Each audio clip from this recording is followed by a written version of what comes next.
Welcome to the Man from Macro. And this week, I wanted to look, rather than at the market today, I wanted to look at why there are so many competing narratives in the market at the moment. And these are all plausible narratives, but they are all often extremely conflicting. So for instance, we've got some people who think that we've had a recession. Other people who think that we are in a bout of reflation and reacceleration of growth. And others who think we could go into a very deep recession, either by the end of this year or certainly into the first half of 2024. So why is it that we have this scenario? And I'm doing it this week because I'm not doing it live this week. And so therefore, I just wanted to have something which has a little bit of an evergreen element to it, looking at how narratives build and how actually a lot of this is all about sequencing. So first, this is obviously for education and entertainment purposes. This is not investment advice. But what I want to look at now is just some of these frameworks that people are using.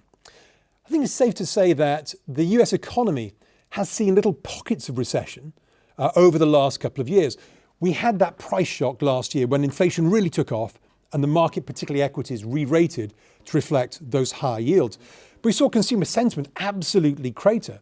And certainly there were certain areas of the economy in terms of geographical location and certain parts of the economy in terms of, for instance, households and certain businesses, particularly in the industrial sector, that were really struggling through parts of last year. And we saw the small business survey indicated a level of, negative sentiment that again, you nearly only ever see during a recession. Now, we did get 2 quarters of negative growth, but in the US, that's not a true recession. So people who say that we've had a recession, in some ways they're right, but it's not the true recession in the US sense, which is you've got to have depth, so it's got to be deep. You've got to have diffusion, it's got to be across the whole economy, and it's got to have duration. It can't just be a short, sharp shock in one part of the economy. That really hasn't happened yet.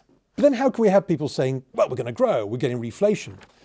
Well, that's because we have these windows and everything works with different timing and different sequences. So for instance, there's lags between certain forms of inflation, for instance, commodity inflation, and other forms of inflation such as shelter, which is much sort of slower moving, often lagging that first sort of foremost one, which is commodities. And as these work their way through the economy, you get different signals from them. And so if we're now in an environment where you're starting to see certain types of inflation picking up again, and sometimes inflation equates to growth, sometimes you get inflation without growth, but often, first off, higher commodity prices in particular is often seen as a pickup in demand, when actually it might be a problem with supply. But nonetheless, if you see that, you go, well, that's reflation. So you might get these reflationary or inflationary impulses in a window between what we had as a price shock, but we've not yet transitioned into a potential growth shock because of the lag between raising interest rates, which the Fed started last year, and when they actually hit the real economy. And even there have been some issues around larger corporates being able to refinance themselves before we really saw these interest rates taking off. So currently, as we are in the second half of 2023, we still remain in this window, probably between what was a price shock and an area or a situation with some recessionary scenarios or some recessionary elements without being a true recession. But we haven't actually hit the true recession yet, which only occurs when you see things like ISM significantly into contraction territory and, more importantly, unemployment properly shooting up, not just turning, but shooting up significantly. And then we've got, okay, do we have that recession next year? And where's that lag? Well, actually, as we've discussed before, the average period, according to Deutsche Bank, between the beginning of rate hikes and the average recession, and this is the average, which is not realistic because there's such a wide dispersion of recessions, but it's normally 19 months. And that would mean really October, November is on average the first time you should really be expecting the recession to kick in. But as I mentioned, it could be that it's months and months further down the road.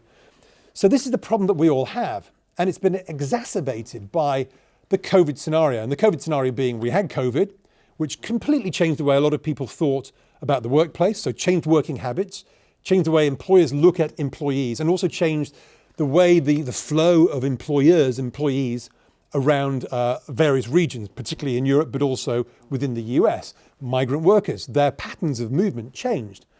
And the way that we work, often from home now, changed. That's still working its way through the system.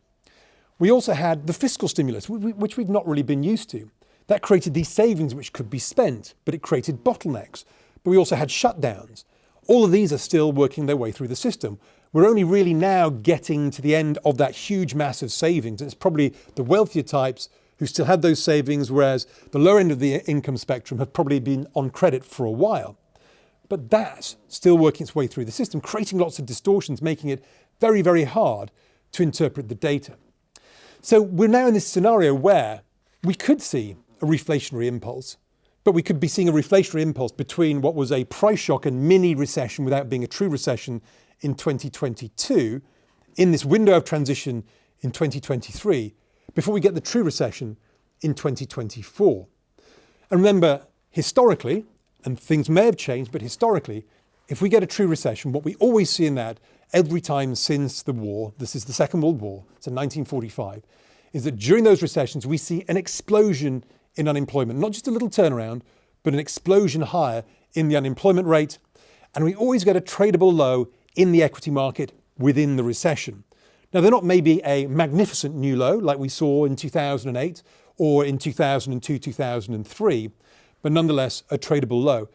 So all that would be ahead of us if we're simply going from this transition from price shock through the transition window where anything goes before we move into what could be a true period of recession in 2024.